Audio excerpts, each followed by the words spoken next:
single day. Something great, that's my way. Every single day, I'm gonna make something great. That's my way.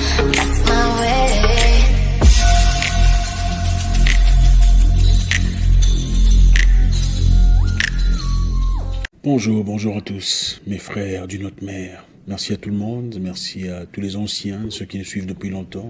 Vous êtes très appréciés, merci à tous les nouveaux. Votre première fois avec nous, enchanté. J'espère qu'à la fin de cette vidéo, vous n'en sortirez pas bredouille. Vous savez, l'être humain traite avec l'humain.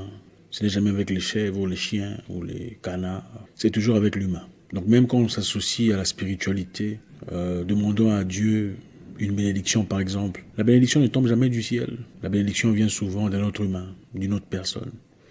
Et pour ça, il est essentiel de savoir comment gérer les humains. Vous êtes aujourd'hui dans la vie le produit de ce que vous avez fréquenté dans le passé. Ouais. Très peu de personnes l'avouent, très peu de personnes le comprennent. Donc il est essentiel, dans ce cas, de pouvoir comprendre la nature des gens qui partagent notre vie. Aujourd'hui, on va parler d'un sujet intéressant. Je pense que vous allez remarquer depuis le titre. 4 éléments essentiels, 4 éléments très intéressants, 4 secrets, je dirais, que les femmes ne veulent pas que vous sachiez. Et j'espère qu'à la fin, chacun en tirera quelque chose.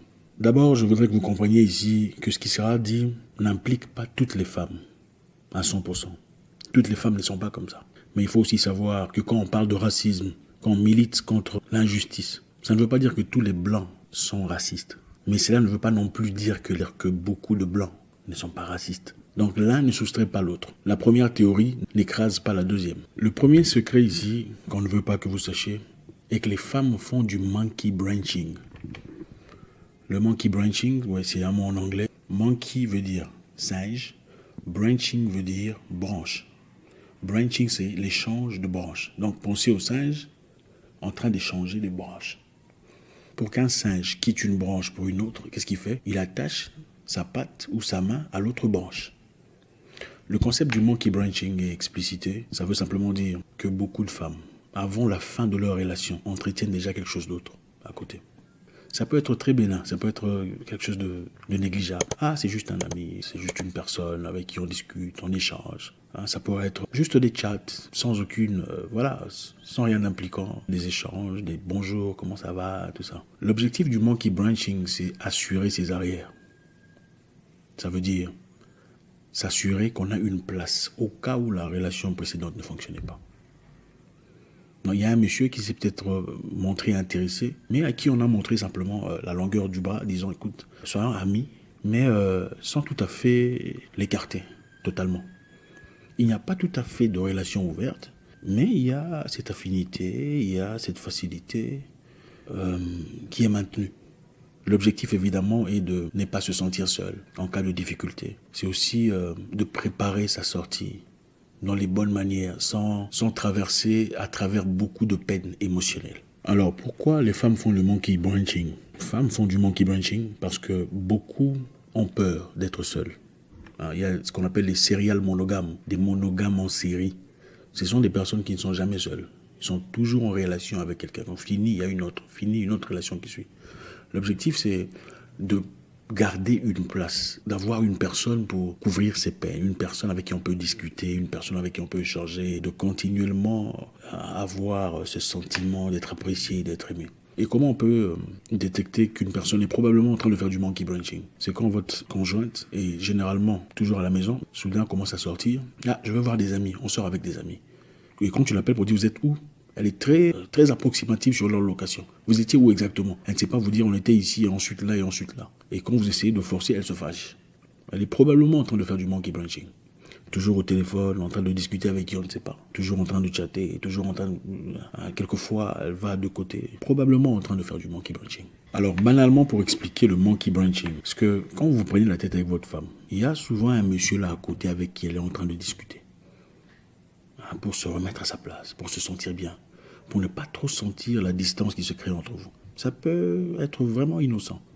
Ça pourrait aussi être une personne qu'elle a rencontrée dans les rues, une personne qui s'est arrêtée dans sa grosse voiture, elle a dit bonjour, elle a donné le numéro de téléphone.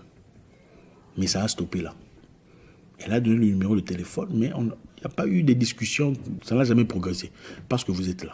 Mais en cas de difficulté, le monsieur est comme un backup. C'est comme, vous comprenez ce qu'est un backup. C'est quelqu'un, c'est la personne vers qui il se tournera immédiatement à partir du moment où vous deux, ça ne marche plus. Alors, pourquoi les femmes ne veulent pas que vous sachiez qu'elles font du monkey branching? C'est pour éviter le slut shaming. Alors, slut shaming, ça veut dire quoi? Le slut shaming est un concept proposé à l'origine par des féministes canadiennes et américaines. Le slut shaming consiste à stigmatiser ou culpabiliser ou disqualifier toutes les femmes dont l'attitude ou l'aspect physique serait jugé provoquant ou trop ouvertement intime. C'est un peu pour dire les femmes dont l'attitude ressemblerait aux attitudes de l'homme, l'attitude sur le plan intime, quoi. Hein, les femmes qui cherchent multiples hommes, multiples partenaires, multiples aventures, souvent sont sujets du slut shaming. Alors pour éviter le slut shaming, parce que généralement on a tendance à culpabiliser les femmes pour avoir 2 hommes ou plus, hein, c'est censé, dans une société normale, n'est pas être la norme. Ça c'est réservé aux hommes. Je sais que c'est pas normal, mais bon, c'est un peu ça. Alors le slut shaming, c'est le fait de dire du mal de femmes dans ce sens-là. Alors pour éviter que vous ne sachiez que les femmes font du monkey branching, elles évitent en effet de le dire pour ne pas être sujet au slut shaming, à cette oppression, à cette discrimination. La deuxième chose que beaucoup de femmes ne veulent pas que vous sachiez, c'est que l'hypergamie se fout de l'acuité de la relation. Deuxième secret. L'hypergamie, c'est quoi? L'hypergamie, c'est quand on se connaît faible, mais on veut avoir un homme plus fort, plus intelligent, un homme mieux situé sur le plan social. On vient d'une famille socialement ici, et on rencontre un homme socialement là, et on veut de cet homme. C'est ça l'hypergamie. L'hypergamie, c'est, comme je l'ai dit précédemment, être une femme 5, désirer un homme 8, par exemple. Parce qu'on a intérêt à désirer un homme 8, parce qu'on a l'impression que sa vie s'améliore. On a face à soi une personne assise sur ses projets, une personne financièrement stable, et avec ça, on peut avoir une amélioration concrète dans sa vie personnelle. L'hypergamie, c'est le fait d'éviter de se mettre avec une personne moins que soi ou comme soi, mais désirer essentiellement d'être avec une personne beaucoup mieux que soi. Maintenant, le danger ici est que beaucoup d'hommes ont tendance à croire qu'à force d'investir en matériel, en beaucoup de choses dans la relation, à force d'acheter quelque chose à la femme, lui offrir de l'argent, lui faire des faveurs, lui ouvrir certaines portes, ils sont immunisés au changement provenant de la femme. Un changement qui pourrait venir, donc un changement d'idée, un changement de pensée, un changement d'ambition. Ou en d'autres termes, ils pensent à force d'investir dans la vie de cette fille, ils acquièrent une loyauté éternelle de la part de cette personne. D'abord, je voudrais que vous compreniez une chose. Une personne peut être loyale à vous pendant un moment de votre vie. Loyal en tout cas dans tous ses termes, dans toutes ses formes. Mais il peut aussi arriver, dans beaucoup de cas, où quand les choses changent, quand la température change, quand l'atmosphère de la relation change, la même loyauté autrefois existante n'est plus à jour. Les humains changent, les objectifs changent, les objets changent, les choses changent. Donc beaucoup d'hommes pensent pouvoir créer de la sécurité avec leur conjointe ou leur petite amie en créant de l'acuité dans la relation, c'est-à-dire en investissant dans la relation. Ça ne marche pas avec tout le monde. Écoutez, vous êtes peut-être la femme qui n'est pas comme ça, mais vous êtes spéciale. Beaucoup sont différentes. Votre investissement ne vous prémunira pas de la possibilité d'un changement. C'est-à-dire si la femme a une opportunité de faire du monkey branching vers un monsieur plus assis, un monsieur plus structuré, un monsieur plus beau, plus intelligent, plus fameux, plus fort, elle risque de ne pas rater son opportunité pour vous faire plaisir à vous, avec vos petites histoires. Donc, logiquement parlant, pour une personne normalement constituée, il est plus facile de dire non à un homme moins intéressant que son homme que de dire non à un homme beaucoup plus intéressant que son homme. Voilà pourquoi des fois, la femme regarde à côté et dit « Oh, pourquoi je me suis engagé trop vite? Oh là là, c'est à peine maintenant qu'il vient. Waouh, qu'est-ce qui s'est passé ?» Elle est peut-être loyale, mais ça a été plus dur. Donc, votre femme n'est pas nécessairement loyale à vous parce qu'elle vous aime éperdument. Elle est peut-être plus loyale à vous parce que ses intérêts sont soutenus. Quatrième secret que beaucoup de femmes ne veulent pas que vous sachiez, c'est que les femmes s'ennuient beaucoup plus vite de la relation que ne le font les hommes.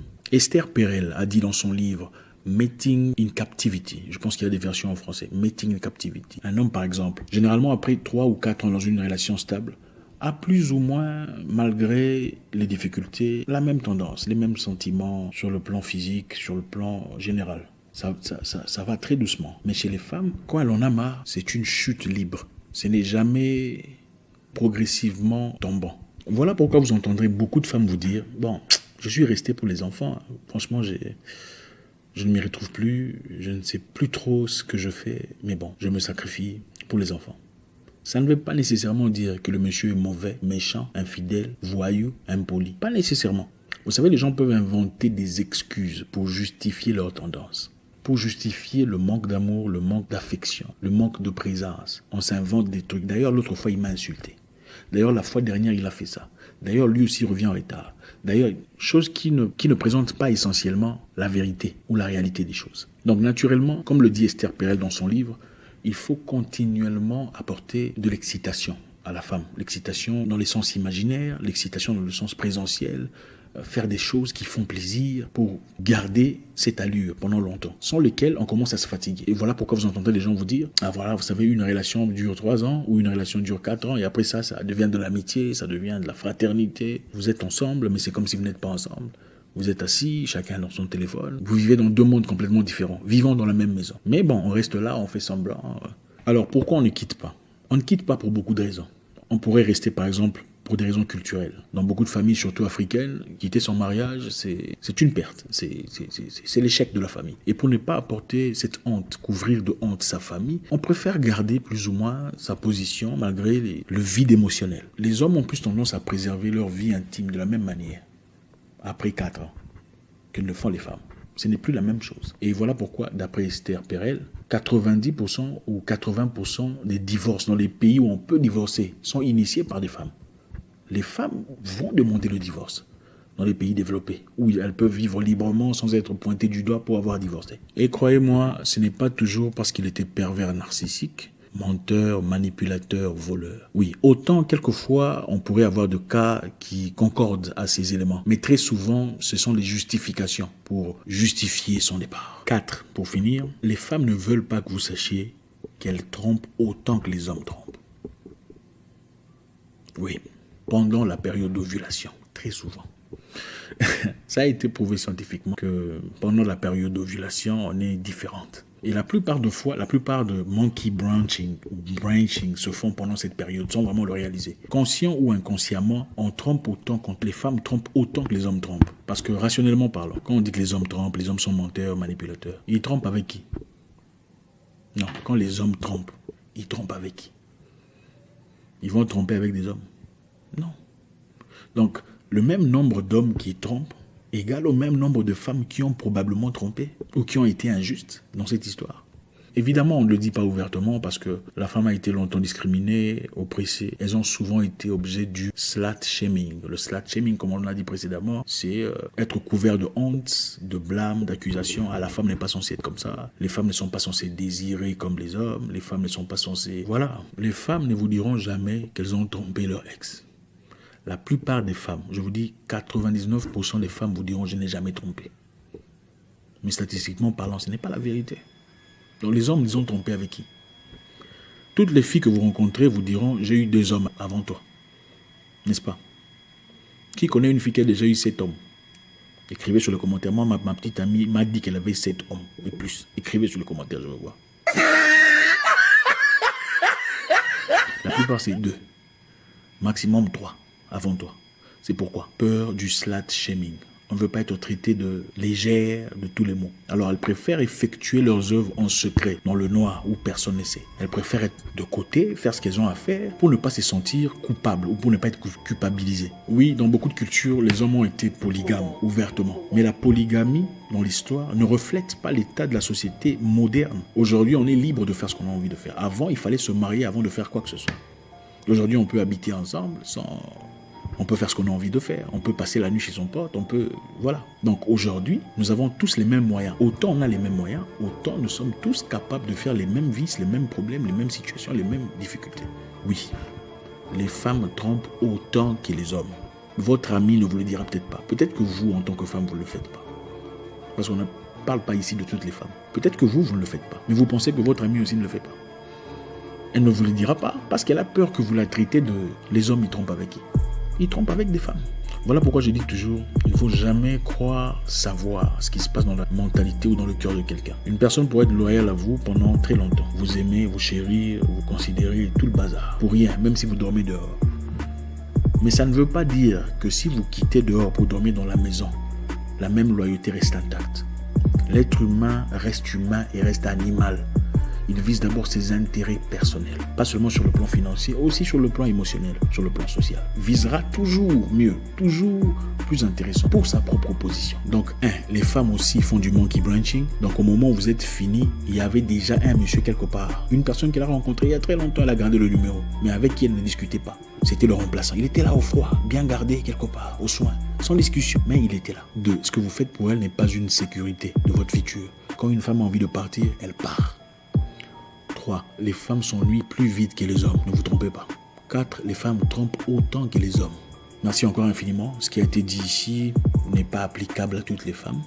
Je sais qu'il y a des bonnes femmes différentes, mais on ne peut pas généraliser les femmes.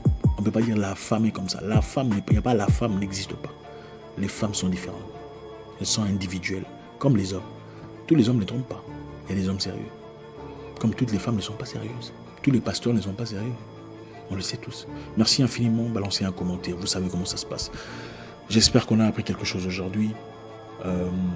Je sais que beaucoup n'aiment pas quand on parle comme ça. On préfère quand on parle des hommes, tout ça. Quand on vilifie les hommes. Enfin, j'espère qu'il y a assez de maturité pour comprendre qu'il faut équilibrer. J'espère vous parler encore très bientôt dans une nouvelle vidéo. Au revoir. Every single day.